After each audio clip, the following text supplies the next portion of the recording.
Chers amis, s'il vous plaît, chers amis, nous allons passer donc à la deuxième phase de notre dîner-débat, le jeu des questions-réponses. Alors, la première question ou remarque, à qui? Allez. Rémi. Rémi au vert. Voilà, très bien. Rémi debout. C'est la table qui bouge, attention, une clameur qui est montée. Moi j'ai 2-3 questions, alors certains me couperont la parole, mais non, pas une. Non, parce que la laïcité, c'est certainement le domaine quand même qui impose d'échanger des idées et qui ne se résume pas à une question. C'est trop compliqué, c'est trop... D'abord, à un moment donné, tu as parlé de laïcité et neutralité. Moi, à titre personnel, je pense que la vie... Je voulais simplement vous dire, je vais me dévoiler, je suis agnostique. Je suis agnostique, donc je ne suis ni athée, ni croyant, donc je ne suis pas contre les religions. Je suis agnostique, profondément agnostique. Ça facilite les Ce choses. qui signifie que, à un moment donné, tu as dit la laïcité et la neutralité. J'ai compris ça. Donc pour moi, la laïcité de l'État n'est pas du tout la neutralité. Ça renvoie à la fois à la responsabilité des élus nationaux et aussi locaux. Moi, je considère qu'il est scandaleux, bien sûr, et on combat. J'ai entendu ton combat contre le principe de laïcité récupéré par l'extrême droite. Particulièrement, certains parlent de riposte laïque. Je fais un jeu de mots, pour ceux qui connaissent. Par rapport au respect de la laïcité, je crois que là, on a un vrai combat. D'un autre côté, moi je me pose la question sur la responsabilité des élus locaux. Lorsque on réserve des créneaux d'ouverture pour les piscines municipales à un sexe, je ne suis pas sûr que là, on n'a pas un problème aussi de respect de la laïcité. Donc c'est beaucoup plus compliqué que ça. Et la responsabilité des élus nationaux et locaux est vraiment le genre. Donc la laïcité, je pense qu'elle ne se négocie pas. Et que pour avoir la paix sociale, tout n'est pas négociable pour avoir la paix sociale. Y compris lorsqu'on reconnaît l'existence des communautés. Moi, je suis profondément républicain, donc le communautarisme, je ne reconnais pas même des communautés religieuses. Je reconnais les Français qui sont musulmans, les Français qui sont catholiques, les Français qui sont athées, agnostiques, et les Français qui ne croient pas. Mais je ne reconnais pas de communauté religieuse. Depuis quelques années, on a l'impression que pour avoir la paix sociale en France, on est obligé de négocier.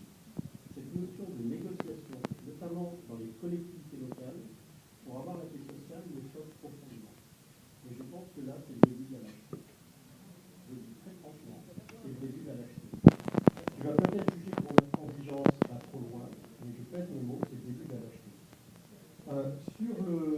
Alors, je voulais inviter l'avis du CG, l'avis du Comité économique et social environnemental, il est contestable sur certains points. La laïcité en entreprise, bon, moi je voudrais qu'on fasse la différence entre l'entreprise privée et le service public. Je trouve inacceptable que les principes de laïcité ne soient pas respectés dans le cadre du service public. Moi j'ai une anecdote très simple. J'ai une délégation avec Shimon Peres, le chef d'État israélien, qui est venu en France, qui a eu besoin de services en gare de Paris-Nord. Il y a un dirigeant local de la SNCF qui a demandé à ce que tous les agents qui s'occupent des bagages en gare Paris-Nord, qui ont faciès moyen-orientaux, soient exclus d'une journée de travail parce qu'on accueillait la délégation israélienne et qu'on avait besoin de s'occuper des bagages de cette délégation. Profondément, je voudrais dire que profondément, la laïcité du service public est à respecter, notamment dans les services publics, dans les entreprises de services publics.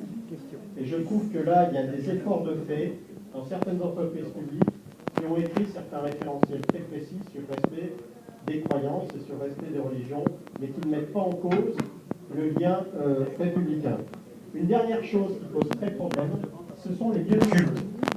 Depuis 1905, la collectivité nationale ne doit pas financer de lieux de culte.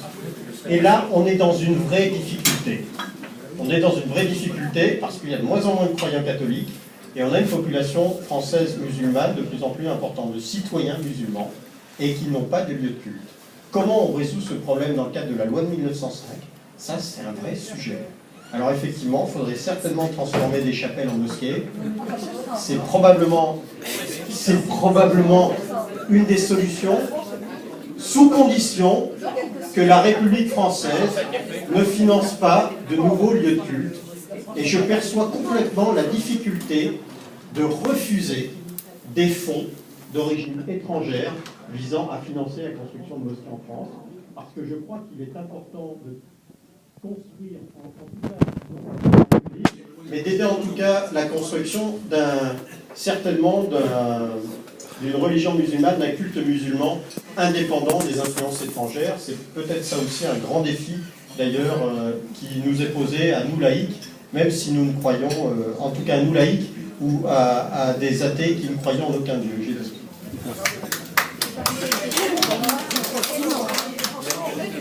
Bien, merci pour tes remarques. Tes remarques et tes questions qui me permettent, si toutefois j'arrive à attraper le micro, de préciser des choses et qui me permettent de te dire qu'une partie des questions que tu soulèves à juste titre ont des réponses dans notre rapport annuel. Je vais te dire lesquelles. Neutralité était à côté de indépendance. Neutralité veut dire que l'État n'a pas à privilégier aucun culte ou aucune conviction, y compris athéo-agnostique. Donc, en particulier, la neutralité implique qu'on n'a pas le droit de faire ce que tu as fait.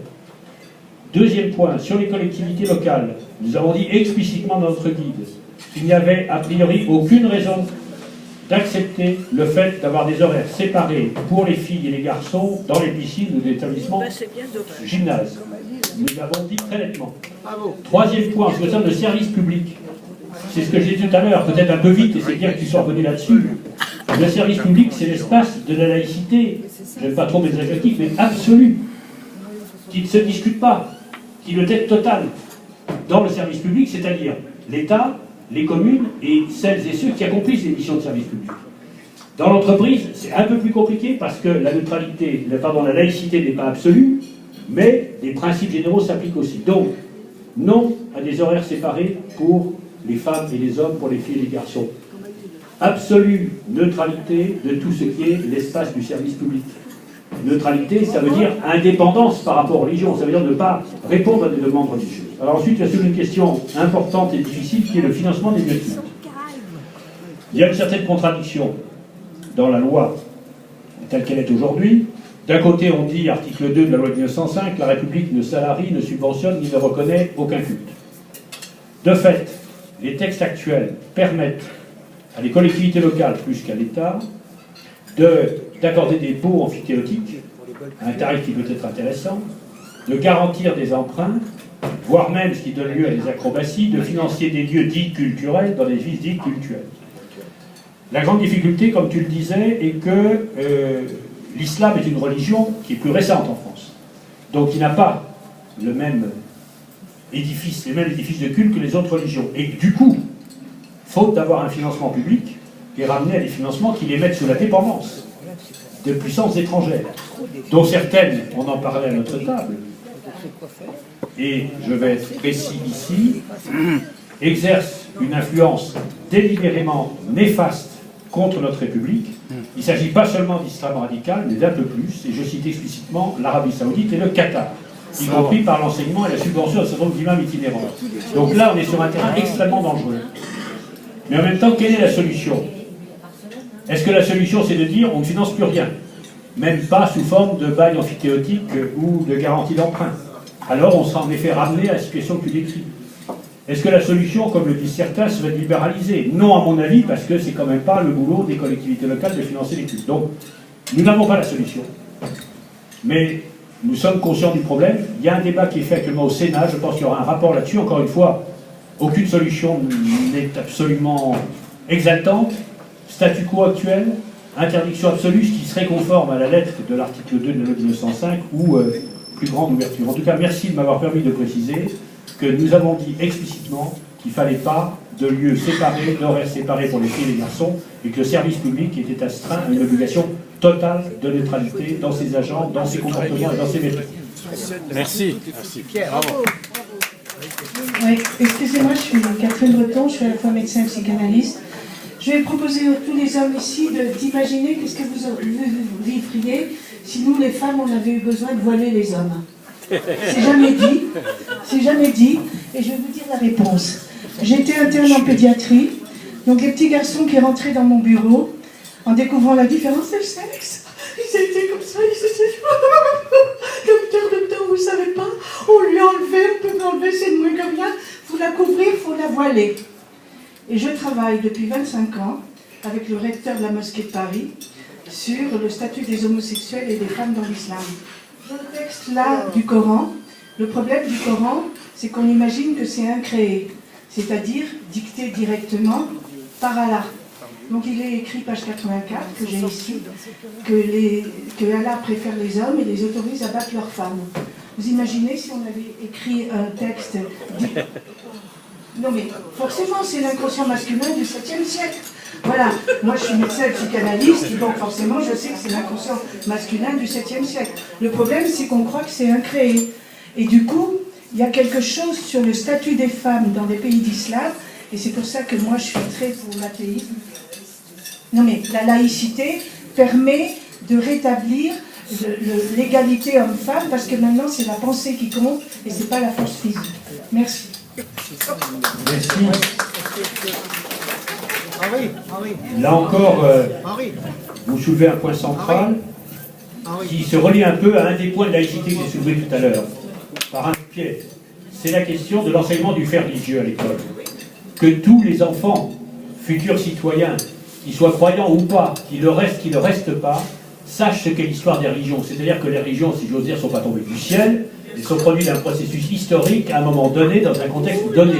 Elles ne sont pas l'absolu. C'est pour ça que nous attachons beaucoup d'importance à l'enseignement laïque du fait religieux à l'école, pour qu'au moins il y ait une émancipation par rapport à ce qui est une oppression.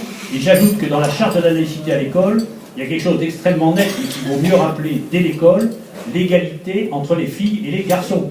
C'est dans la charte de la laïcité à l'école, et c'est important qu'on le dise dès l'école publique. Merci.